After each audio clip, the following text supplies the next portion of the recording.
We're at the farm at the Yarb, and I'm with Sheila Mullen, who is the culinary program lead. Yes. There you go. And you have a really unique thing you're making for us. Yep, we're gonna make a squash and caramelized onion and Gruyere tart for the holidays. A tart. Well, let's get going. Okay, so for this tart, you can use a store-bought tart, or the recipe will be on the website, or a crust dough. What you want to be sure to do is to roll it out and make sure it's nice and even. And you can just roll your hand over it, and you know when your dough is even.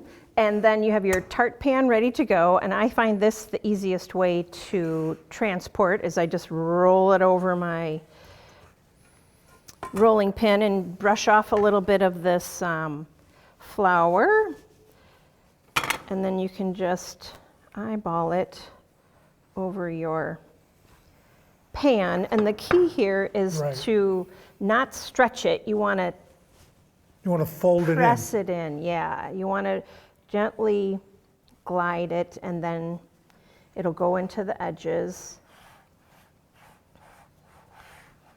And you want your dough to be nice and cold when you're doing this too. It's a lot easier to work with.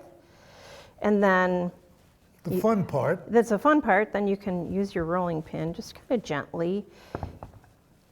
And then you can pinch off the edges, and you can do this for any tart pie that you're making. It's a great way to get them done ahead of time. So we've got that, and then maybe we could just kind of brush this out a minute. Some of that I thought you flour. were taking my job no, away no. from me. And then this is Dijon mustard, and we're going to smear that on the whole crust. And this really adds a lot of flavor. It kind of protects the crust too from getting too soggy.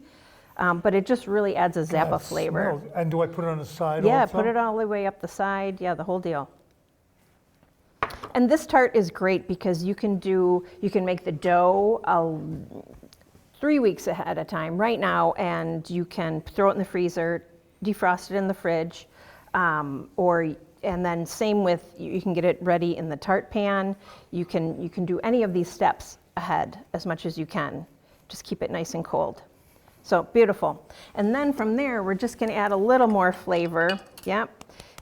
Just a couple pinches of cayenne pepper. And so what you want to do is do it from a height so that you get it nice and even. Right, because you said if you're down here, you make clumps. Yeah, you get big clumps, and it's cayenne, so it's a like little spicy. Yeah, and this is optional too. Okay. Don't forget, don't omit the Dijon.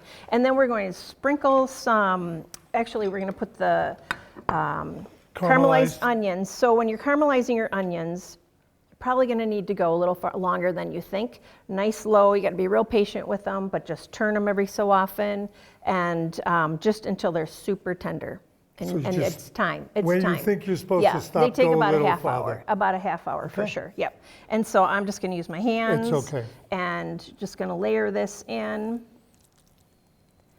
So we're kind of building layers. We're building flavor. All that.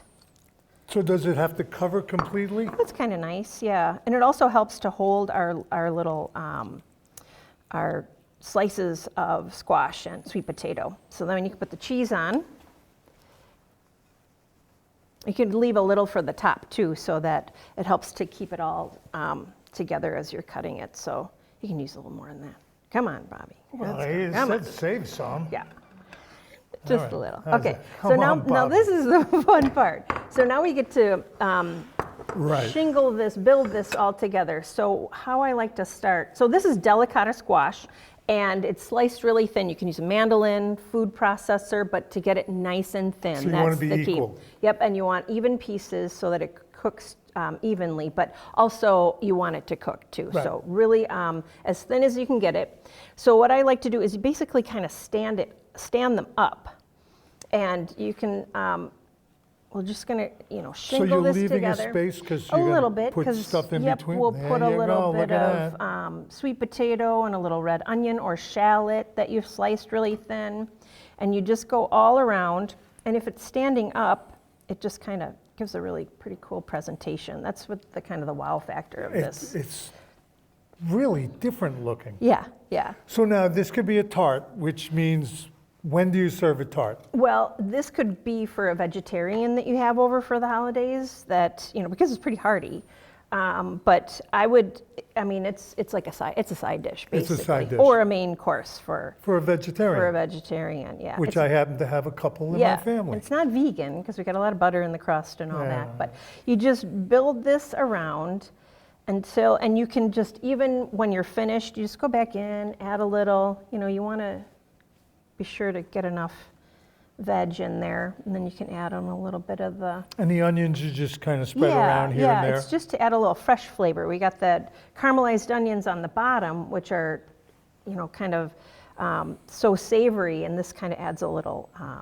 You want to do a few? You can do a few. I if you can, want. can I? Yeah, I was absolutely. worried I that don't you need to. wouldn't let yeah. me. Okay, and And you just just- put them in and then you take Yeah. something else and Yeah. put it in between? Yeah, you're just making a little piece of art here. It is a piece of art. It is, yeah. And you can do all this a day or two ahead of time, cover it and keep it in the fridge, and then you bake it in a 425 oven. And you want to use a tip of a knife and make sure that the squash and the sweet potatoes are nice and tender, and that the crust is nice and browned. But that's basically. That's about how long do you think that would It's take? about 45 minutes to an hour. And what I also do is use a little bit of melted butter with some fresh thyme, and I sort of baste it as it's baking. So every 20 minutes or so, I'll just open the door and use a brush and just get a little of this butter I and noticed fresh you thyme stopped on helping me there. build. I don't want to say anything. Because I'm So- getting nervous about this Well, part right, over yeah, here. yeah.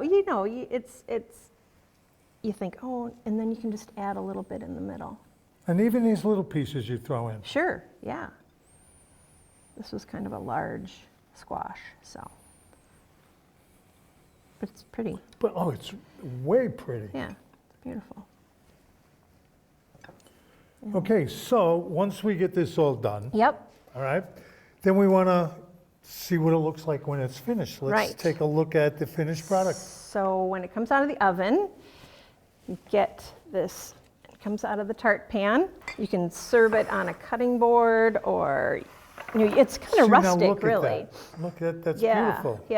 yeah. I'm afraid to cut it. You're going to have to I'll cut into it, but and it's so delicious. I mean, crazy flavors. You got Dijon Yep. mustard. You've Yep. got pepper.